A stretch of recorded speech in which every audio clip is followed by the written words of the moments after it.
Holy shit, now I know how Jim Boshin goes so fast at Unadilla on his 250 KX. This thing's an absolute freaking rocket ship. Wow. Holy shit.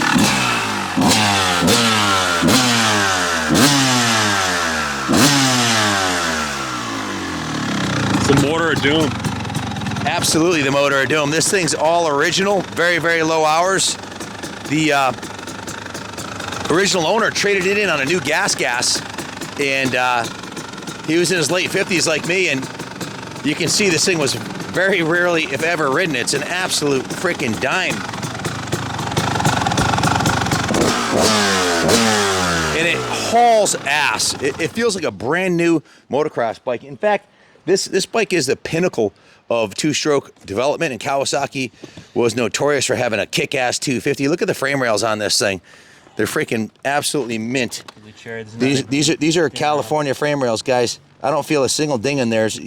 They're mint. The original cases, the original rims, very low hour original that has been massaged to perfection. We've got a full provenance on this, including the original title or manufacturer certificate of origin.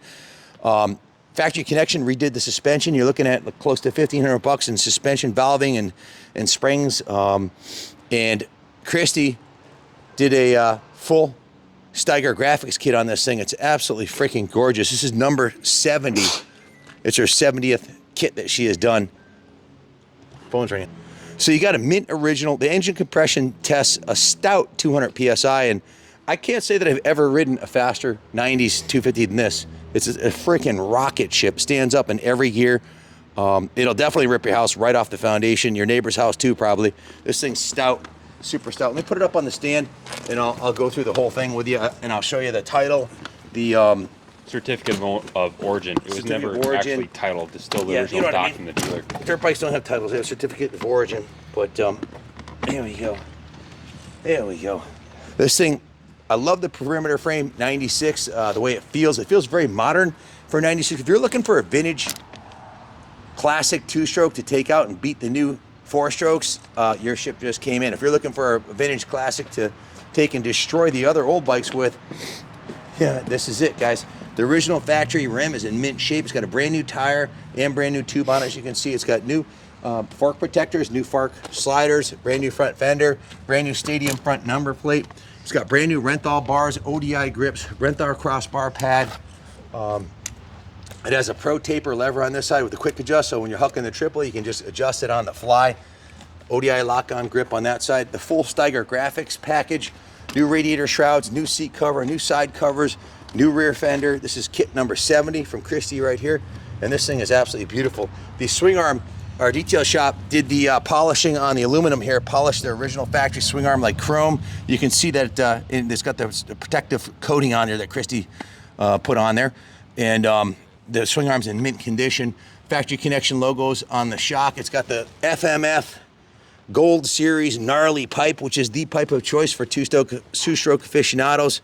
You can see it has a beautiful set of pegs on here. They look brand new. The original frame paint is intact. It has new frame protectors on the side, and the frame lowers in the sides have been touched up, painted in areas. New spark plug, new air filter, new antifreeze, new gear oil. It's got a brand new gold chain and black sprocket on the back. The brakes have been gone through, and of course the Factory Connection suspension. This is the original factory silencer on here. Kind of rare to find one this nice, you know, the original silencer. The shock guard is new. The chain sliders are new. The wheel bearings are new. The chain rollers are new. A lot of the hardware, all the hardware I can see is new. It's been thoroughly gone through. A mint original classic that's been massaged to perfection. Renthal chain wheels on the back here. Just freaking gorgeous, man. Look at the finish on the swing arm inside here, and the finish on the swing arm. This has been polished like chrome, and this has been painted the original silver. All new fuel lines, fuel drain lines, and just freaking beautiful. And nice Moose Racing, brand new Moose Racing shifter on here. Another black oversized peg on this side. Just a dime piece. You can see the Factory Connection tags right there. And Kenny, come on over here. I'll show them the paperwork that comes with it. We had the factory pamphlets with the specs on the rebuild. Original factory certificate of origin, the factory connection suspension guide with all the specs on what was done to the suspension, and of course the work order of everything that we've done to the bike. The suspension settings, spring settings, the jetting settings are all on here. Yeah, some notes there. And of course our work order here for the total of $3,561. A total of 18 hours of shop labor plus parts that has been put into the bike. So it's a mint low R example, perfect frame rails, certificate of origin, completely just serviced, factory connection suspension, just tuned and massaged to perfection. The motor of doom with 200 PSI, the thing's a rocket ship.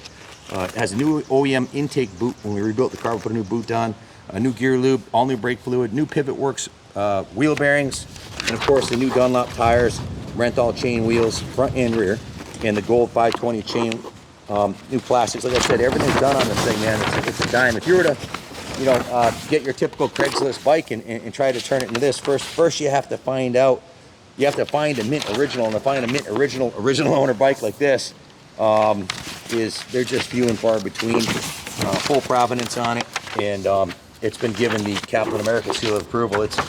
Listen, I'm a Honda CR guy. That's what I ride, but I don't, and I can see how Jim kept up to me at Unadilla on his 250 because that thing's got balls. I would put the seat of the pants dyno on this in the mid 40s. Does this sound about right, Kenny? It's definitely over 40 horse. Yeah, and my 500 pulled 52 stock. Right now it's set up for hill climb. It's probably like 62. I haven't dynoed it yet, but with the cylinder and everything, stock CR500 is 52 horse. This thing's definitely in the 40s, low to mid 40s, and it's so light and it doesn't vibrate. It's just, this thing feels like a thoroughly modern motorcycle. It doesn't feel like a 96. It's weird, It's like, why would you need to upgrade your bike when they were that good back then, And that's to the rear wheel, not pie in the sky or crank numbers or advertised numbers or bench racing. No, that's a real on the Dynajet. These things are absolutely stout, and there's less rotating mass in the 500, and just tremendous power to weight in these 252 strokes. This is really the pinnacle for the two-stroke program. I mean, even KTM Group, aside from the new TBI stuff and and all the management that they're doing, this carbureted setup is going to be lighter and easier to work on, and just as fast as those bikes.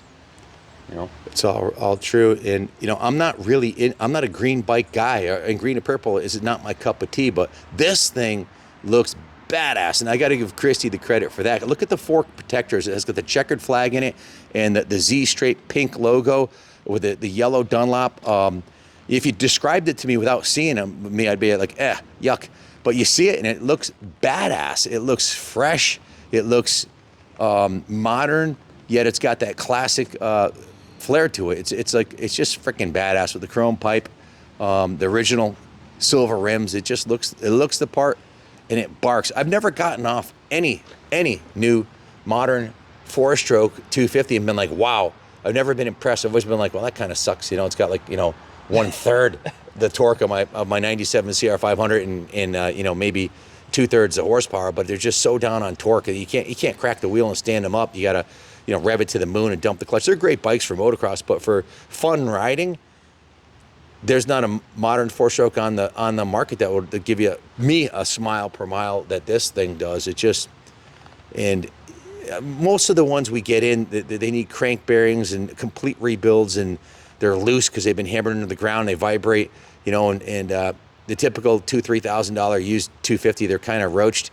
This thing feels like a brand new weapon, and I'm probably pontificating now. I want to take it to Dilla. Yeah. I would absolutely. Besides my CR500, this would be my second weapon. It's probably easier to go faster too because it's lighter and vibrates less, and it's just a fun bike. But anyways, if you've ever been thinking about getting one of these, bid high and bid often, because you're not going to find a nicer, cleaner, more impressive running and looking diamond than this one. This one's Kaplan America approved, man. It's a kick-ass piece.